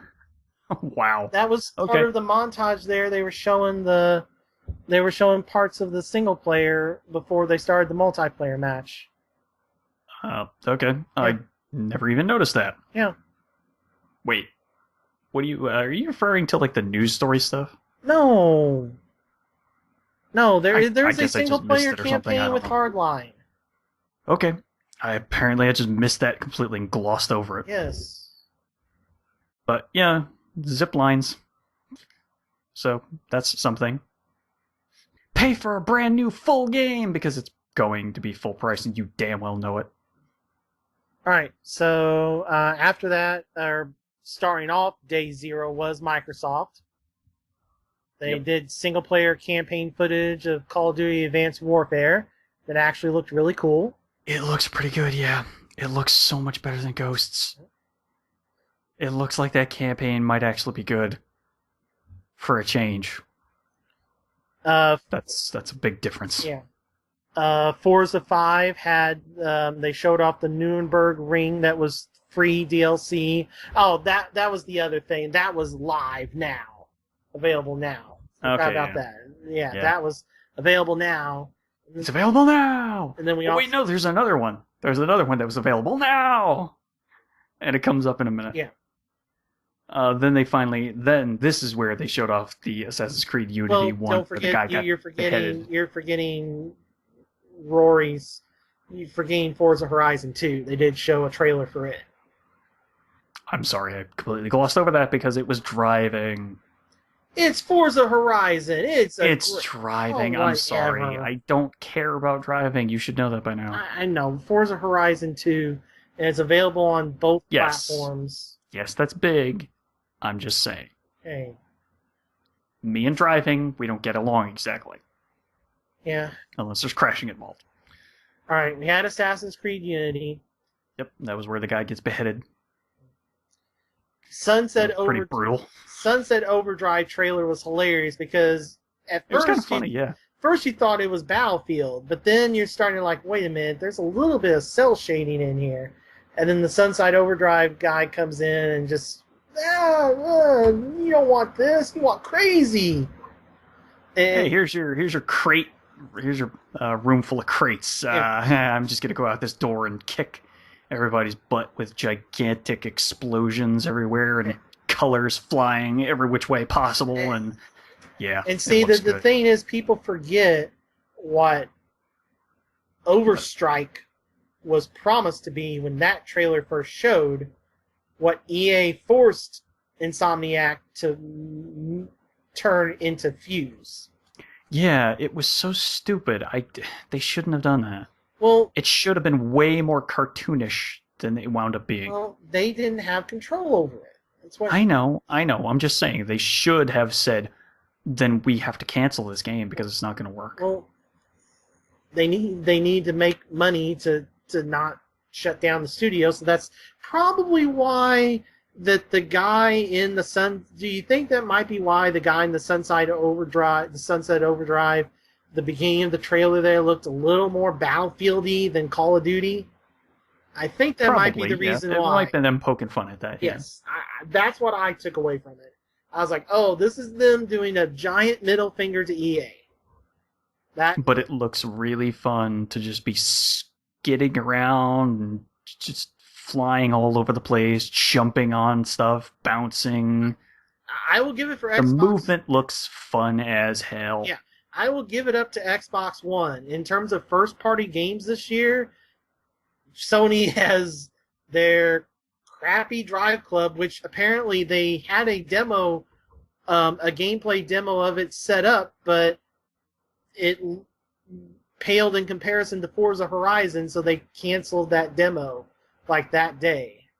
So wow. Okay. Yeah. So yeah, between Forza Horizon and some other things we'll talk. Yeah, Xbox One definitely has the stronger first-party lineup this year. And it's coming out October 28th. Yep. And then the best trailer of the show. I had no idea what was going on when I saw this happen. I was like, what is going on? What is going on the screen? It looks like Dead Rising 3, but what? Super Ultra Dead Rising 3 Arcade Remix Hyper Edition EX Plus Alpha Dash. Yeah, so and it's a DLC for Dead Rising 3 that is insane. An arcade scoring beat 'em up with callbacks to every Capcom IP you can think of. Yep. From especially your favorite Street Fighter and Final Fight characters. Well, not only that, but Tofu from Resident Evil, the Ani that's like a detriment power-up kind of thing. Well, I saw some people playing it. If you accidentally grab that power, it's like, oh no, I'm completely helpless. I have to run away now. You had Onimusha. Okay, I didn't see those. You had the chick from Dino Crisis, the original, or the first two, the redhead. Cool. Okay.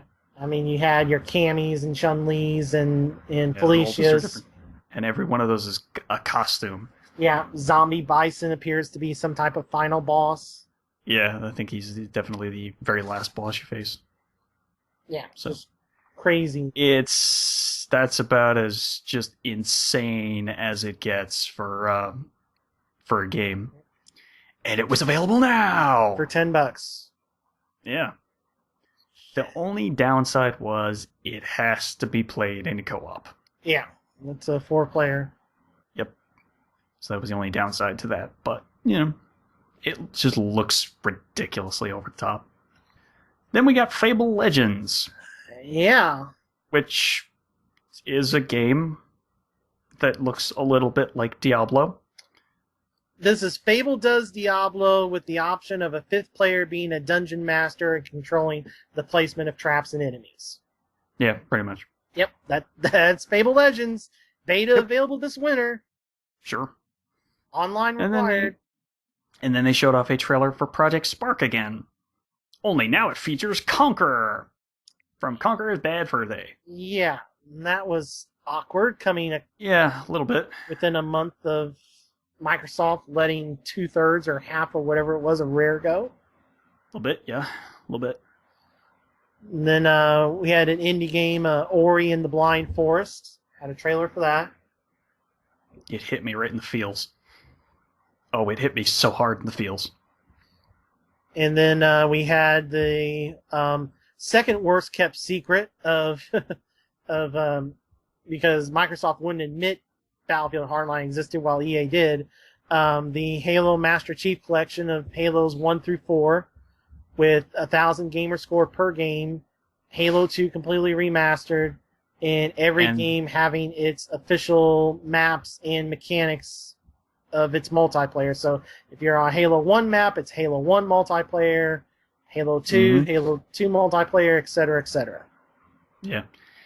And of course, they leave out the 2 games that don't have Master Chief in them, which are the 2 better games in the Halo franchise. So, ODST, definitely. Well, ODST is the best. Yeah. I'm just saying, Reach is better than the other games.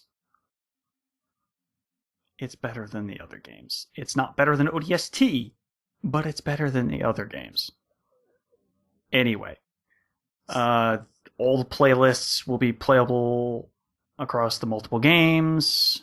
The multiplayer from Halo 1, Halo 2, and Halo 3, and Halo 4 are exactly as they shipped with each of those games. This is why I just said.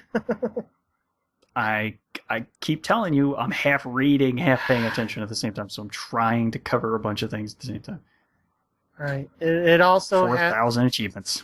It also has access to they pull an ODST. It has access to the Halo 5 Guardians beta. Most likely you'll have to keep the disc for it. I'm sure they'll pull that again.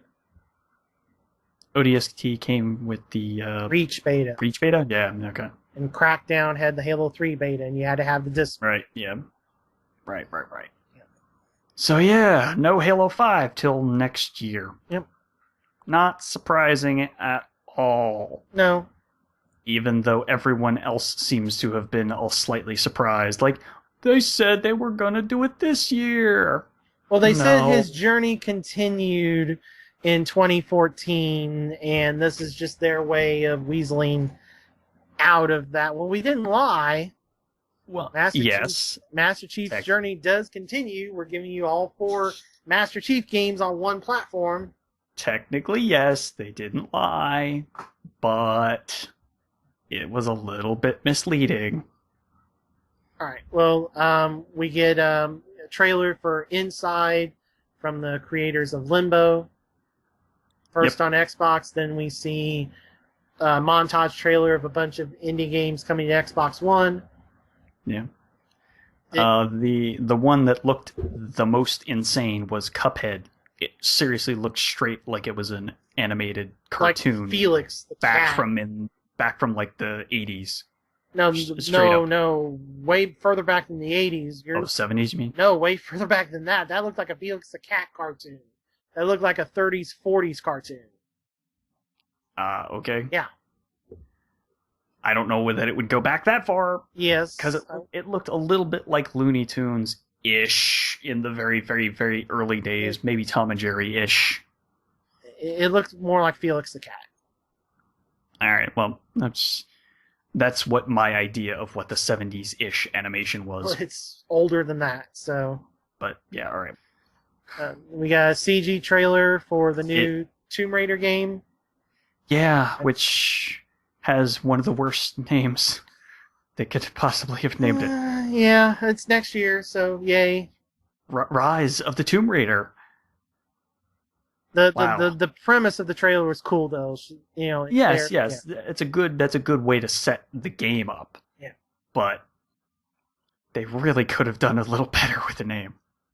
On stage gameplay demo of Witcher 3.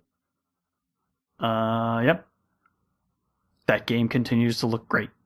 Yep. Absolutely great. Remake of Phantom Dust CG trailer. Yeah, that was very surprising. I had no idea what the hell that was until they finished. I knew because Patrick Klepek, within 5 seconds of the trailer started, Yeah. going crazy. It was like, But I had no recollection of Phantom Does That All. it's original Xbox, so Yeah, I know. yeah, I never heard of it either. Gameplay demo of Tom Clancy's Division. Which continues to look like The Division from last year. Platinum getting their, having their cake and eating it too, doing an exclusive game for Xbox One, Scalebound. Yep, looks like a bunch of giant monsters fighting. So maybe that's something. I don't know. And then a new Crackdown, the new Crackdown was teased. Another CG trailer. Yep, looks like maybe there's going to be a ton more destruction. Yeah. And that's how it ended. I mean, other than closing words from Phil Spencer, that was it. No, and one more thing. Games. Yep. There's very little of anything else, which I'm okay with, because I come to E3's press conferences for games, not for people talking about, oh, here's our TV show that we're going to produce, and we have nothing to show you about it. So we're just going to talk about it for like 5-6 minutes straight. All right. Well, and be as dry as possible. Yeah. All right. Well, why don't we finish up here real quick with a couple of things. Well, let's do the release dates for next month, and then we've got NPDs for May.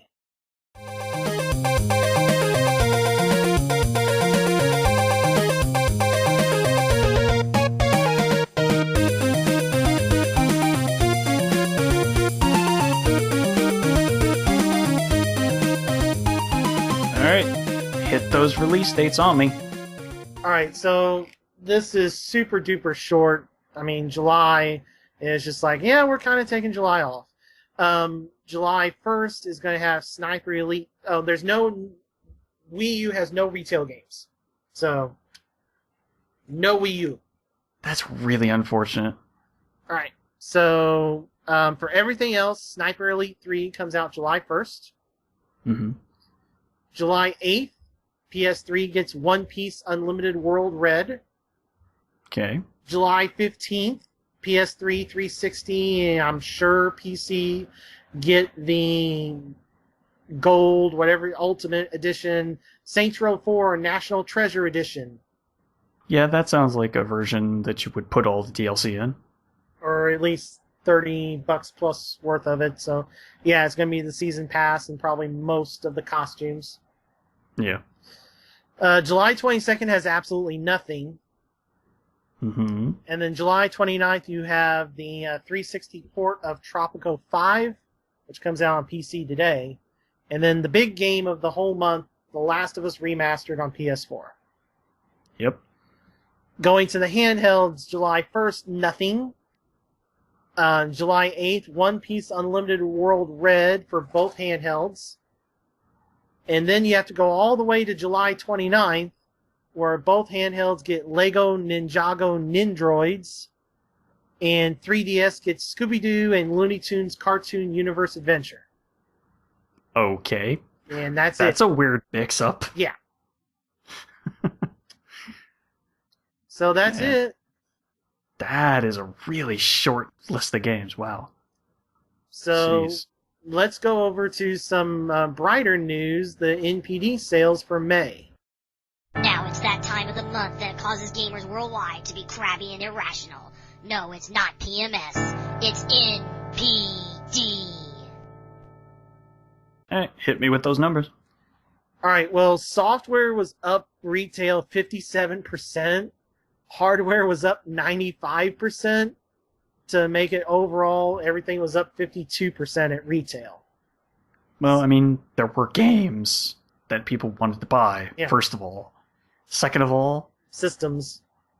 everything was finally out and, doing pretty well because it was a bunch of price cuts for Xbox One. Well, you know, no, bunch of stuff. the Xbox One price cut hadn't happened yet. That's June. Well, those... It was- No. There was a bunch of... I'm sorry, sales. There was a bunch of sales for that. At the end of April. But And we're talking about May? May. There weren't as many Sorry. retail sales. I'm sort of... Yeah, I don't know. It mixes up in my brain a lot when it comes to sales numbers and stuff like that. All right, so PS4 was the number one selling hardware platform. 3DS was second. Wii U was up 85%. And Well, that's good. and some anecdotal evidence. Anecdotal evidence. Thank you. That I have says that the biggest bump on Wii U systems is going to be from June, but we won't know that for a bit. In terms of the games, almost everything that's cross-platform that has PS4 in the SKU sold better on PS4. Huh. It's literally like there were like two games where 360 was number one, but then Sony was second and third. Weird. Or three games, I'm sorry. So like, there are a couple multi-platform games where 360 was first, but then it was Sony. So, alright, number 10, Call of Duty Ghosts. Number 9, and this was a real surprise to me, Kirby Triple Deluxe. Well, that's good. Number 8, Titanfall, with 360 being number 1. Yeah. And I mean, come on. Ghost was number 1 on 360, followed by PS4 and then PS3. 7th was NBA 2K14, starting with 360, then PS4, PS3. Mm-hmm. Amazing Spider-Man 2 was 6th, starting with 360, then PS3, then PS4. So all the PS4 people bought it the first week, and then everybody else bought it the second week. Weird. Yeah, I don't get it. Number 5's Minecraft. And then number 4 featured the 4 biggest retail releases of the month. Number 4 being Wolfenstein The New Order, selling best on New Gen. Well, I mean, it looks pretty. Number 3, MLB The Show 14, based on its PS4 release. Mm-hmm. Number 2 being Mario Kart 8, which we know sold about 1.5 million in a weekend. Yeah. Yep. And then number 1, selling 4 to 5 million in its first week, was Watch Dogs. Yeah, it's gonna be a big franchise for them. Yep.